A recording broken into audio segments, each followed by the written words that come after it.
주님의 고난을 기억하시면서 같이 한번 천천히 읽습니다. 다 같이 읽습니다. 시작. 이에 군대와 천부장과 레인과 예수를 잡아 결박하여 먼저 안나스에게로 끌고 가고, 안나스는 그의 대제사장인 가야바의 장인이라. 가야바는 유대인들에게 한 사람이 백성을 위하여 죽은 것이 유익하다고 권고하던 자로라. 시몬 베드로와 또 다른 제자 한 사람이 예수를 따르니 이 제자는 대제사장과 아는 사람이라. 예수와 함께 대제사장 집들에 들어가고 베드로는 문 밖에 서 있는지라.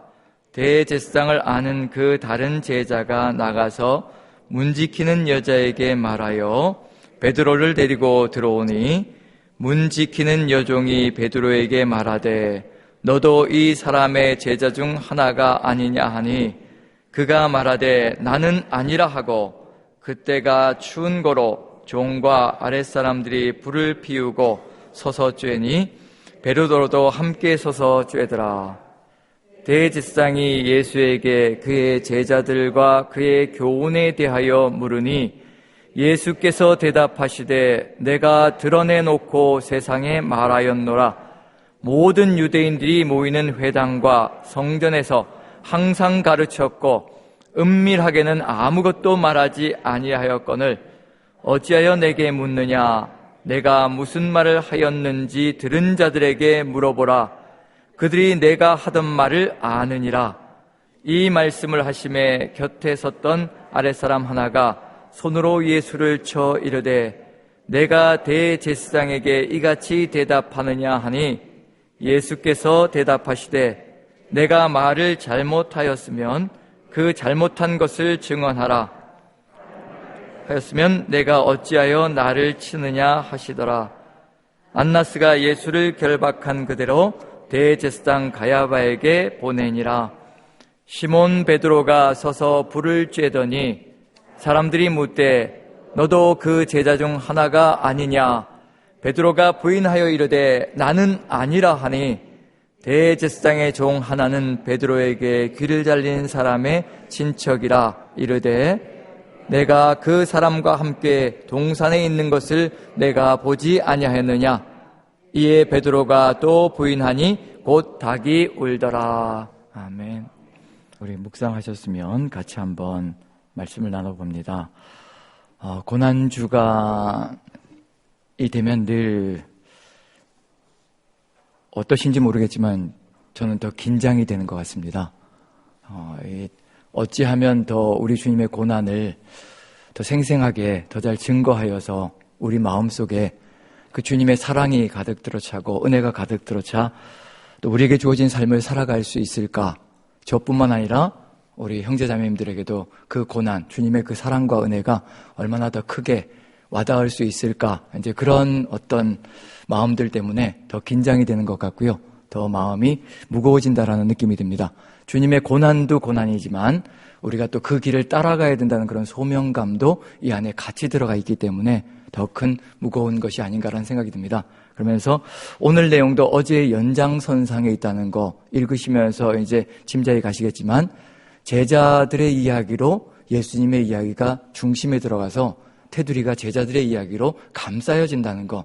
그럼 이건 제자들과 예수님이 비교가 되고 있다는 얘기고 언젠가는 제자들이 이 중심인 예수님의 이 삶을 걸어가야 한다는 것을 보여주고 있다는 얘기거든요. 어제도 역시 마찬가지로 예수님의 이야기가 중심에 들어가 있다면 그 테두리로 유다의 이야기와 베드로의 이야기가 감싸고 있습니다.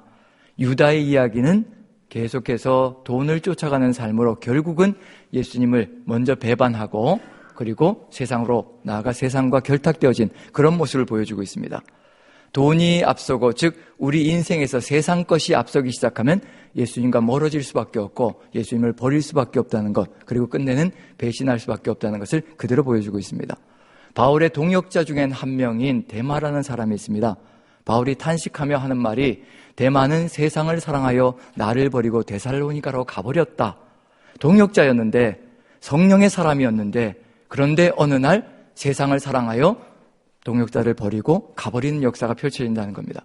세상을 사랑하게 되면 결국은 예수님을 버리고 동역자들을 버리고 결국은 무너지고 마는 그런 역사가 있다는 것을 보여준다는 점에서 유다가 그 길로 걸어갔고요. 그리고 세상과 하나가 되어서 세상의 무기를 들고 예수님을 쫓아오는 그런 일이 벌어지고 있습니다. 그 다음에 다른 편에 있는 베드로는 칼을 빼어들고 예수님을 보호한다는 명목으로 칼을 빼어들고 세상을 치는 일이 벌어지고 있는 중입니다. 왜 칼을 빼어들까? 칼은 분명히 하나님께서, 예수님께서 원하시는 방식은 절대 아니라는 얘기거든요.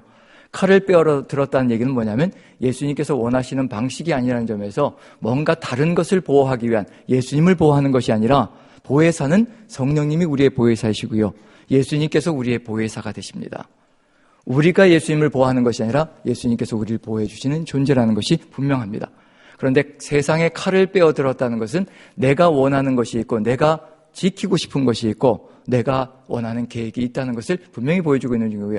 그걸 휘둘러서라도 차지하고 싶고 지키고 싶은 것. 그래서 어제의 내용 속에 말고라는 대제사장이 보내는 종 이름이 말고라고 등장하고 있습니다. 이 말고라는 이름, 왜 굳이 대제사장의 종의 이름을 등장시킬까? 이름을 굳이 이야기하는 이유가 뭘까? 이 말고의 귀를 쳤다라고 되어 있거든요. 그럼 말고라는 이름의 의미가 분명히 있을 거라는 얘기거든요. 그걸 쳐내고 내가 원하는 걸 얻으려고 하는 베드로의 모습이 들어가 있을 것이기 때문에 그렇습니다. 말코스라는 단어인데 이게 히브리어를 헬라어로 옮겨놓은 겁니다. 히브리어로는 멜레크란 단어입니다. 멜레크. 왕이란 뜻이에요. 왕. 대제사장의 종의 이름치고는 상당히 거창하죠. 이 이름이 등장한 이유가 뭘까?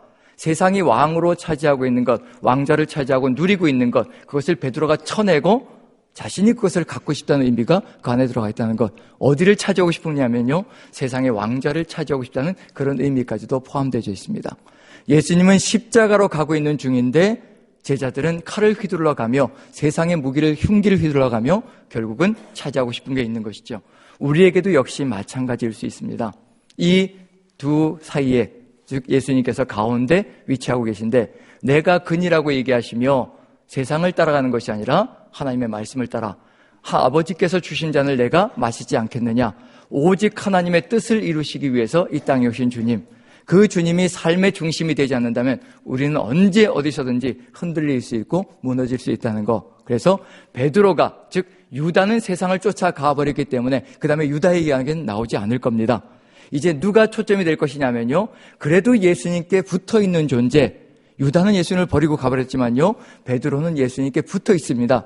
비록 칼을 휘둘러대지만, 세상 방식을 휘둘러대지만 그럼에도 불구하고 예수님께 붙어 있다는 것이 희망이라는 얘기거든요. 그 베드로가 이제 예수님을 중심에 두고 어떻게 살아갈 것인가, 그것을 보여주는 것이 오늘의 이야기가 될 겁니다. 만약에 예수님께서 가르쳐 주신 것처럼 아버지께서 주신 잔을 마시는 길로 나아간다면요, 예배자가 될 겁니다. 왜냐하면 아버지의 말씀대로, 하나님의 말씀대로 살아가는 존재이기 때문에 예배자로서의 길이 회복되어질 겁니다. 그걸 예수님께서 보여주셨고요, 그 길을 걸어간다면 우리도, 베드로도 회복되어져 예배자의 길을 걸어갈 것이고요, 예배자의 길이 회복되어지면 또 가는 길이 있습니다. 당연히 증인의 사명이 감당되어질 겁니다. 증인은 누구를 위해서 살아가는 삶이냐면요, 예수 그리스도를 증거하는 삶입니다. 그러면 이제 봐야 될 게 뭐냐면요, 예수님의 이야기가 가운데 들어가 있고 베드로의 이야기가 양 사이에 베드로의 이야기가 주어져 있습니다. 이 베드로가 예수님께서 말씀하신 것처럼 걸어간다면 분명히 무슨 일이 벌어질 것이냐면 증인의 삶을 살아갈 것이고요, 절대로 부인하는 일이 없을 겁니다. 그렇지만 이 말씀을 제대로 걸어가지 못한다면 역시도 동일한 일들이 벌어질 수 있다는 거. 예수 그리스도를 증거하는 삶이 아니라, 증인의 사명이 아니라 바로 부인하는 삶을 살아갈 수도 있다는 것을 보여주고 있는 중입니다. 어떤 때 우리가 증인의 사명을 감당할 수 있을 것인가? 역시 또 중심에 있는 예수님이 바로 우리가 본받아야 될, 걸어가야 될 그 모습이라는 것을 오늘도 보여줄 것이라는 점에서 우리의 이야기는, 베드로의 이야기가 바로 중심에 있는 예수님의 이야기로 변화되어져 갈 때 그것이 바로 예수님께서 기대하시는 우리의 삶이라는 것을, 그래서 중심에는 바로 증인의 사명이 이런 것이다라는 것을 분명히 보여줄 겁니다. 아버지의 뜻대로 행하는 것이 예배자로서의 길을 보여주는 것이라면요, 이제 오늘은 증인의 사명이 무엇인가, 바로 이와 같은 길을 걸어가는 것이라는 것을 알려주실 것이라는 점에서 이제 테두리의 이야기는 베드로의 이야기가 되어줘야 될 것이고요. 그 베드로의 이야기 속에서 어디로 따라가야 될 것인가를 알려주는 내용이 들어가 있을 겁니다. 먼저 한번 읽어보는데요. 제가 12절만 같이 한번 읽어보죠. 같이 읽습니다. 시작. 이에 군대와 천부장과 유대인의 아랫사람이 예수를 잡아 결박하여, 예수 그리스도를 잡아서 결박하고 이제 누구에게 끌고 갔느냐면요, 안나스라는 사람에게 끌어갔습니다. 안나스는 대제사장이었던 사람입니다. 하지만 그 당시에 대제사장은 가야바가 대제사장이었습니다. 그럼에도 불구하고 요한복음은 가야바가 아니라 안나스에게 끌어간 이야기를 하고 있습니다. 다른 복음서는 가야바에게 끌고 간 이야기를 나누고 있는데요. 그래서 안나스에게서 또다시 가야바에로 넘어가는데, 가야바가 신문하는 내용은 요한복음 나오지 않습니다. 그 다음에 이제 빌라도에게로 넘어가는 이야기가 등장하고요. 그런 점에서 왜 안나스에게 먼저 끌고 갔을까? 실제적인 대제사장은 가야바인데 가야바는 삽이고요, 안나스에. 그런데도 불구하고 안나스에게로 끌고 갔습니다. 하지만 실질적인 대제사장, 실세는 누구였느냐면요, 장인인 안나스가 실세였습니다. 그 당시에 실질적인 권력자로서 가야바까지도 좌지우지하는 권력을 가지고 있었던 사람이 바로 안나스라는 사람입니다. 그래서 요한복음은 실질적인 유대인의 지도자에게로 끌고 간 겁니다. 그리고 누구와 맞부딪히게 만드냐면요, 바로 실질적인 실세인 안나스와 만왕의 왕이신 예수 그리스도가 맞부딪히게 만들어서요, 주의 뜻이 무엇인지를 알려주고 있는 중입니다. 그런데 가야바에 대해서 잠시 언급이 되어지는지 제가 한번 읽어보겠습니다. 이것이 어떤 의미를 가지고 있는 것인지, 베드로가 이것을 알고 있다면 어떤 의미가 될 것인지 한번 14절을 제가 읽어봅니다. 가야바는 유대인들에게 한 사람이 백성을 위하여 죽는 것이 유익하다고 권고하던 자라라.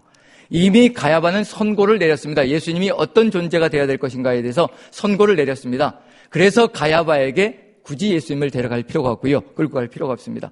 그리고 안나스도 역시 마찬가지로 이미 이 실권자들, 권력자들은 이미 예수님을 어떻게 할 것인지 결정이 되어졌습니다. 그 결정되어진 내용이 바로 한 사람이 백성을 위하여 죽는 것이 유익하다고 권고했던 이 내용이 바로 그것이라는 얘기입니다. 이미 예수님은 사형이 언도되어져 있다는 것을 보여주고 있는 중이고요. 이것을 제자들은 어떻게 받아들일 것인가, 그것이 우리에게 주어진 또 삶이 아닌가라는 생각이 듭니다. 가야바가 한 말, 한 사람이 백성을 위하여 죽는 것이 유익하다, 이게 세상이 가고 있는 길이거든요. 세상은 늘 이러한 형태로 나아갑니다. 한 사람이 죽어서 많은 사람이 사는 것이 유익하다는 것을 분명히 알고 있는데, 그 한 사람이 세상은 자신이 되려고 하지 않습니다. 하지만 예수님께서 걸어가시는 길은 뭐냐면요, 그 한 사람이 모든 사람을 대신해서 죽어야 한다면 바로 그 한 사람이 내가 되어야 한다는 것, 바로 예수님이 걸어가시는 고난의 길이 바로 그겁니다. 제자의 길도 역시 마찬가지라는 얘기거든요. 그 한 사람이 죽어야 한다면 바로 그 한 사람이 우리가 되어야 한다는 것을 얘기하고 있는 중입니다. 그게 바로 주의 제자로서 우리가 걸어가야 될 삶 속에 포함되어 있습니다. 그래야 세상이 달라지는 것이고요, 세상을 변화시키는 길로 갈 수 있다는 것. 세상은 절대로 자신이 죽으려고 하지 않습니다. 이 권력을 차지하고 이 힘을 차지한 것이, 이 물질을 차지한 것이 죽으려고 차지한 것이 절대 아니라는 얘기거든요. 지금 우리에게도 예수 그리스도의 이 고난의 길이, 예수 그리스도의 십자가의 길이 우리의 삶의 중심에 들어와 있다면 바로 우리가 죽어서 세상을 살리는 것이 바로 십자가의 길이며 예수님의 고난의 길이라는 것을 우리가 분명히 안다면, 지금 우리 속에 새겨야 될 것이 무엇인가? 진정한 그리스도인 리더십은 스스로를 죽여서 세상을 살리고 구하는 길로 가는 것, 그것이 우리가 걸어가야 될 길이라는 점에서 이제 이 길을, 이 주님이 걸어가신 이 길을 제자들은 어떻게 걸어갈 것인가? 제자들 중에 수제자 베드로가 어떤 길을 걸어가고 있는 것인가를 우리가 살펴본다면요, 우리의 마음속에는 무엇이 있는지도 한번 살펴볼 수 있지 않을까 싶습니다. 우리는 지금 정말 예수님의 그 고난의 길을 쫓아가며 십자가의 길을 쫓아가며 우리도 우리의 십자가를 지고 따라가고 있는지, 아니면 우리는 영광을 짊어지고 아니면 그 영광을 위해서 나아가고 있는 것인지, 그것도 우리가 돌아볼 수 있지 않을까 싶습니다. 우리는 예수님의 이 길을 어떻게 따라가고 있는지 한번 17절을 한번 읽어봅니다. 17절. 예수님이 걸어가는 길과 어떤 차이점이 있는지 분명히 기억해야 될 것이 뭐냐면요, 어제 읽었던 내용의 중심, 예수님께서 세상을 향하여 어떻게 선포하고 계시는지, 자신을 잡으러 온 존재들에게 어떻게 무엇을 선포하셨는지, 내가 그니라라고 담대하게 당당하게 하나님의 마음으로 선포하셨습니다. 잡으러 온 존재들, 이 하나님의 때가 되었다는 것을 아셨기 때문에 내가 그니라라고 분명히 선포하셨습니다. 그런데 베드로는 17절 같이 한번 읽어봅니다. 같이 시작. 문 지키는 여종이 베드로에게 말하되 너도 이 사람의 제자 중 하나가 아니냐 하니 그가 말하되 나는 아니라 하고. 어떤 차이점이 있는 중인가요? 분명히 어제 예수님께서 보여주셨던, 제자들에게 보여주신 거거든요. 중심이 이것으로 이루어져야 한다. 바로 예수 그리스도의 삶으로 이루어져야 한다. 그것이 바로 십자가를 지고 주님의 뒤를 따라가는 것이며 세상이 변화되는 길이라. 내가 그니라라고 담대하게 당당하게 오직 주님께서 지키실 것을 믿고 성령께서 함께 하심을 믿고 그렇게 선포하며 나아가는 것. 그러할 때 세상을 이길 수 있고 세상이 무너지는 역사가 펼쳐진다는 것. 하지만 세상에 무릎을 꿇을 때 세상이 승리하며 하나님 나라가 무너진다는 것을 이미 어제의 내용 속에서 보여주셨습니다. 세상을 향하여 담대하게 내가 그니라, 바로 하나님의 뜻을 받들어 나아가는 것. 그러할 때 세상이 그 앞에서, 그 권능 앞에서 무너지는 것. 그런데 지금 베드로는 무엇을 선포하고 있는 중인가요? 바로 내가 그니라라고 선포했던 그 주님의 뒤를 따라서 내가 바로 예수 그리스도의 제자다라고 선포하고 있는지, 아니면 나는 아니다라고 선포하고 있는지, 에고 에이미였던 것이 어제의 내용이었습니다. 그런데 그 앞에 에이미가 들어가는데요. 우쿠 에이미, 나는 아니다라는 겁니다. 나는 그의 제자가 아니라는 겁니다. 그럼 그의 제자가 아니라면 누구의 제자일까요? 세상의 길을 따라가겠다는 그런 의미까지도 포함되어 있습니다. 목숨이 아깝고 두렵고 세상이 무서워서 이것을 부정하는 일로 나아갑니다. 지금 우리에게도 삶을 살아가노라면 우리의 입술로, 때로는 우리의 행동으로 예수 그리스도의 제자가 아닌 것처럼 우리가 부인하며 살아갈 때가 참 많습니다. 그러할 때마다 돌이켜야 되는 것이 무엇인지 예수님께로 돌이켜야 한다는 것. 그래서 중심으로 나아가 예수님께서 우리에게 기대하시는 것, 이 고난의 길을 걸어가시면서 우리가 걸어가기를 간절히 소망하시는 것, 그것이 무엇인가? 어제는 아버지의 뜻대로 아버지 주신 잔을 내가 마시지 않겠느냐? 그것이 바로 아버지의 뜻대로 살아가는 예배자의 길이 그 안에 있다는 것을 보여주셨다면요. 이제 우리가 걸어가야 될 길, 나는 아니라고 부정하는 삶이 아니라 어떤 길을 걸어가야 될 것인가? 예수님께서 우리에게 보여주시는 길을 우리가 살펴본다면요, 우리가 서 있어야 할 위치를 분명히 알 수 있을 것 같습니다. 자, 19절을 읽어보면요, 19절. 예수님을 잡아가 신문하는 대제사장이 이렇게 질문합니다. 자, 19절입니다. 같이 한번 읽어보죠. 시작. 대제사장이 예수에게 그의 제자들과 그의 교훈에 대하여 물으니, 무엇에 대하여 묻는지 살펴봅니다. 대제사장이요, 세상 사람들이요, 무엇에 대해서 묻느냐면요, 그의 제자들, 예수님의 제자들이 어떤 존재이며, 그리고 너의 예수님의 교훈이 무엇인가. 자, 세상 사람들이 우리에게 예수님의 제자는 어떤 사람이며 예수님의 교훈은 무엇인가라고 우리에게 묻는다면 우리는 어떻게 대답하시겠습니까? 우리는 어떻게 대답할까요? 나는 아니다라고, 나는 그의 제자가 아니다라고, 나는 모른다라고 응답하시겠습니까? 아니면 거기에 대해서 우리가 상세하게 자세하게 예수님에 대해서 증거하시겠습니까? 지금 그 이야기가 중심에 들어가 있는 겁니다. 우리는 무엇을 이야기할 것인가? 예수님께서 하시는 말씀을 보면요, 누가 여기에 대해서 대답해야 될 것인가를 분명히 알려주고 있는 중입니다. 한번 읽어보죠. 20절, 21절 같이 한번 읽어봅니다. 누가 대답해야 될 것인가? 같이 읽습니다. 시작. 예수께서 대답하시되 내가 드러내놓고 세상에 말하였노라. 모든 유대인들이 모이는 회당과 성전에서 항상 가르쳤고 은밀하게는 아무것도 말하지 아니하였거늘 어찌하여 내게 묻느냐? 내가 무슨 말을 하였는지 들은 자들에게 물어보라. 그들이 내가 하던 말을 아느니라. 나에게 들은 사람들이 있으니 그 들은 사람들에게 물어보라. 그들이 모든 것을 이야기할 것이라. 이것은 지금 이 순간만 이야기하는 것이 아니라요, 예수님께서 십자가 지시고 부활하시고 승천하신 다음의 일까지도 이미 얘기하고 있는 중입니다. 그 이후까지도 누가 이 이야기를 할 것인가? 누가 예수님의 제자가 되어서 누가 예수님의 교훈에 대해서 이야기할 것인가? 누구일까요? 바로 우리가 해야 된다는 것을 얘기하고 있는 중입니다. 우리가 예수님을 증거하지 않는다면요, 어느 누구도 들을 수 있는 사람이 없고 어느 누구도 알 수 있는 사람이 없다는 것을 분명히 보여주고 있는 중입니다. 예수님은 누구에게 그 사명을 맡겼다는 얘기냐면요, 바로 예수님의 뒤를 따르는 제자들에게 그 사명을 맡겼다는 겁니다.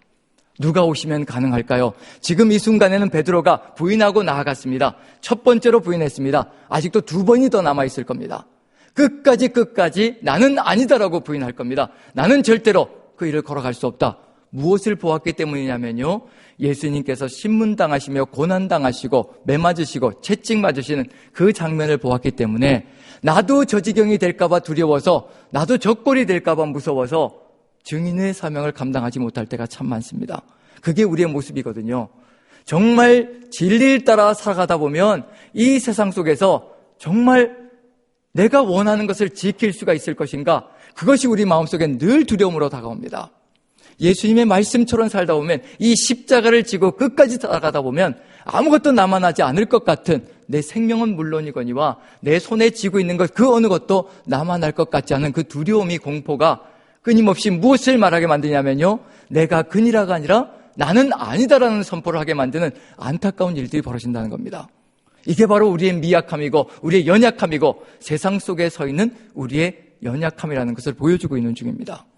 어느 때 이것이 가능할 것인가? 예수님도 분명히 아십니다. 그래서 고별 설교가 먼저 있었습니다. 14장부터 17장까지가 먼저 있었고요, 그 다음에 고난의 길을 보여주신 겁니다. 그 고별 설교 내용 속에서 이것이 이루어지면 그때는 가능할 것이라, 내가 아니라라고, 나는 아니라라고 부정한 것이 아니라 내가 바로 예수 그리스도의 제자다라고 분명히 선포하는 역사가 펼쳐질 것이라는 것을 아시고 계십니다. 그것이 언제일까? 제가 한번 읽어드리겠습니다. 요한복음 14장 15절부터 한번 제가 한번 읽어드리겠습니다. 천천히 들으시면서 이때가 되면 반드시 할 수 있을 것이라. 제가 한번 읽어보죠. 너희가 나를 사랑하면 나의 계명을 지키리라. 부정하지 않고 나의 계명을 지키리라. 내가 아버지께 구하겠으니 그가 또 다른 보혜사를 너희에게 주사 영원토록 너희와 함께 있게 하시리니, 저는 진리의 영이라. 세상은 능히 저를 받지 못하나니 이는 저를 보지도 못하고 알지도 못함이라. 그러나 너희는 저를 아나니 저는 너희와 함께 거하시며 또 너희 속에 계시겠습니다. 내가 너희를 고와 같이 버려두지 아니하고 너희에게로 오리라. 누가 오시면 가능하다는 얘기인가요? 보혜사 성령께서 오시면 가능하다는 겁니다. 진리를 위하여 생명을 내어놓는 역사, 예수 그리스도의 교훈을 위하여 생명을 내어놓는 역사가 반드시 벌어질 수 있다는 겁니다. 우리 힘으로는 안 되지만 진리의 성령께서 오시면 그 진리를 지키기 위해서 생명까지도 아깝지 않게 내어놓는 역사가 반드시 일어날 것이라는 것을 우리에게 알려주고 있습니다. 지금은 따라올 수 없으나 후에는 따라오리라. 지금은 성령의 역사, 보혜사의 역사가 없기 때문에 지금은 따라올 수 없으나 나중에 보혜사 성령께서 너희에게 마실 때, 그때는 칼을 뽑아들지 않고 바로 말씀의 검을 들고 세상을 향하여 나아가는 놀라운 역사가 펼쳐질 것이라, 바로 그것을 기대하고 계시는 중입니다. 그래서 누구에게 붙어 있어야 되냐면요, 설사 지금 세상에 칼을 들고 있을지라도 제발 부탁드리는 것은 예수님께 붙어 있어야 합니다. 예수님께 붙어 있어야, 그래야 또다시 보혜사 성령께서 우리를 사로잡아 우리를 이끌어서 주의 뜻을 이루어가는, 진리를 따라 살아가는 존재로 만들어 가실 것이기 때문에 그렇습니다.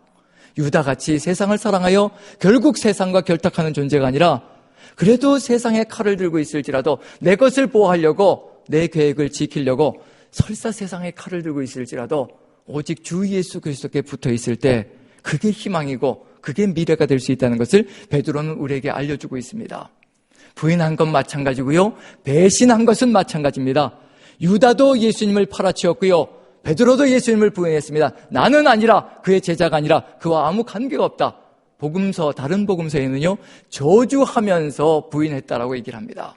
나는 그런 저주받을 존재, 그렇게 죽을 존재, 그 존재와는 나는 아무 상관이 없다라고 저주하며 부정했다라고 얘기를 합니다. 그럼에도 불구하고 주님께 붙어 있었던 그 베드로, 예수님께서 분명히 말씀하신 게 있거든요. 내가 너를 위하여 이미 기도하였노라. 예수님의 그 기도가 우리의 희망입니다. 대제사장이신 예수님의 그 기도가 우리를 살릴 겁니다. 내가 너를 위하여 이미 기도하였노라. 돌이킨 후에 너는 내 형제들을 다시 회복시키라라고 우리에게 명령을 주셨습니다. 예수님께서 이미 아시고 기도해 주셨습니다. 우리가 돌아올 수 있도록 기도해 주셨고, 돌이킨 후에는 형제들을 굳건해가 하라라고 우리에게 명령을 주셨습니다. 우리도 돌아서 본 적이 있고요, 우리도 배신해 본 적이 있습니다. 우리도 배신해 본 적이 있기 때문에요, 베드로의 심정이 무엇인지 익히 알고 있습니다.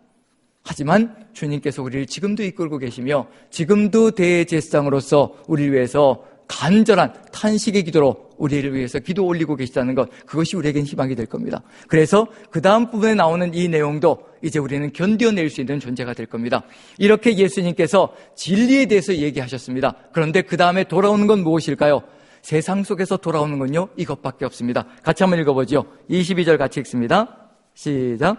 이 말씀을 하심에 곁에 섰던 아랫사람 하나가 손으로 예수를 쳐 이르되 내가 대제사장에게 이같이 대답하느냐 하니, 내가 세상의 권력자에게 이렇게 대답하느냐, 가민부리에게 대답하느냐. 진리를 이야기하고 계시는데, 진리를 살아가고 계시는데 세상은 절대로 진리를 받아들일 생각이 없습니다. 오히려 폭력으로 다가오기 시작합니다. 폭력으로 우리를 죽일 듯이 덤비는 그것이 바로 예수님께 있었던 일과 똑같은 일입니다. 그럼에도 불구하고 예수님은 절대로 이 폭력 속에서도, 세상의 위력 속에서도 절대로 굽히지 않고 주의 뜻을 이루어갔다는 것, 그리고 무엇을 말씀하셨냐면요, 제가 한번 읽어봅니다. 23절. 예수께서 대답하시되 내가 말을 잘못하였으면 그 잘못한 것을 증언하라. 바른 말을 하였으면 내가 어찌하여 나를 치느냐 하시더라. 무엇을 굽히지 않느냐면요, 진리는 절대로 굽히지 않습니다.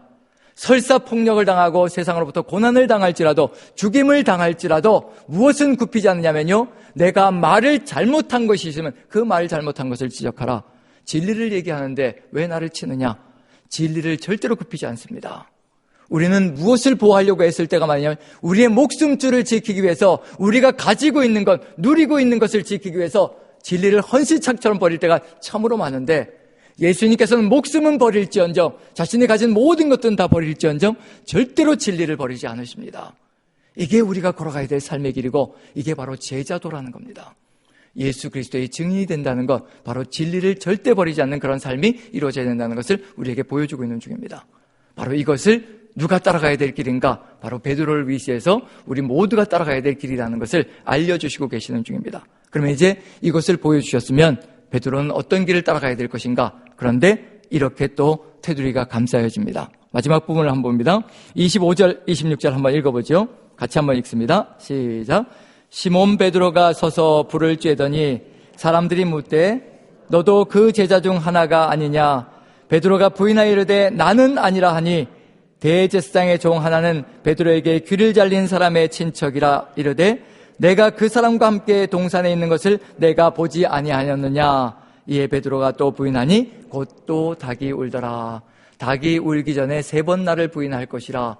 분명히 세상 사람이 무엇을 얘기하고 있는 중이냐면요, 네가 동산에서 예수님과 함께, 예수와 함께 있는 것을 내가 분명히 내 눈으로 똑똑히 보았는데 내가 부인하느냐? 보았다고 하는데도 불구하고 부인하는 안타까운 역사가 펼쳐집니다. 우리가 세상 속에서 어찌 살아가야 될 것인가? 우리가 예수 그리스도의 제자라는 것을 분명히 세상 사람들이 알매도 불구하고 우리가 이 진리를 따라 살아가지 못한다면 우리는 언젠가 세상 속에서 빛이 되는 것이 아니라 어둠이 되는 그런 안타까운 역사가 펼쳐질 수 있다는 것을 그대로 보여주고 있습니다. 하지만 감사한 것은 뭐냐면요, 예수님도 이미 베드로가 이렇게 부인할 것을 알고 계셨다는 겁니다. 우리가 약하여 세상 속에서 무너지고 쓰러질 때도 있다는 것을 우리 주님이 아신다는 겁니다. 그게 우리에게 희망이고요. 그 쓰러질 때마다 주님께서 우리의 또 다른 보혜사가 되어주셔서 또다시 오셔서 우리를 붙들고 나가신다는 것, 그게 우리 희망이라는 것을 마음에 새기고 우리 주님과 함께 나아간다면 우리도 승리하는 존재가 될 것임을 분명히 믿고 확신합니다. 사도행전에서 분명히 보여주는 게 뭐냐면요, 사도행전 4장에 들어가 있는 사건이 있습니다. 그 사건 속에는요, 대제사장 안나스와 가야바와 그리고 요한과 알렉산더란 이 제사장, 대제사장 문중이 다 모여가지고요, 사도들을 신문하는 상황이 펼쳐집니다. 안진뱅이를 고친 사건으로 말미암아 이 사건에 대해서 이 신문이 벌어지기 시작합니다. 그때 제자들의 모습은, 사도들의 모습은요, 완전히 다른 모습입니다. 그때 베드로가 앞장서서 신문 받을 때 똑같은 이 상황, 예수님께서 신문 받으신 이 상황보다 더 강력한 역사가 펼쳐지고 있는 중이거든요. 그때 이 베드로가 나서서 바로 우리가 이 안진뱅이를 고친 것이 아니라 바로 너희가 죽인 그 나사렛 예수께서 이와 같이 고치셨다. 이 세상에 다른 이름으로는 구원을 자를 주신 바가 없으니 예수 그리스도 외에는 다른 구원을 받을 이름을 주신 적이 없다라고 담대하게 선포하는 역사가 펼쳐집니다. 증인의 사명이 감당되어지고 있습니다. 그것은 누가 임하셨기 때문이냐면요, 성령께서 임하셔서 보혜사 성령께서 이끌어 나가실 때 이와 같이 담대하게 변해가며 증인의 사명을 감당하는 역사가 펼쳐진다는 것, 그것이 지금 우리의 삶이라는 것을 우리가 안다면요, 지금 우리도 역시 마찬가지로 보혜사 성령께서 우리 안에 함께하고 계시다는 것, 그것을 마음에 새기고 우리가 이제 예배자로, 이제 예수 그리스도의 증인으로 그 고난의 길을 함께 가며 예수 그리스도의 몸된 교회를 위하여 주님의 고난을 우리 몸속에 채우는 그런 사명을 통하여서 하나님 나라 아름답게 펼쳐가는 저와 여러분들 되시기를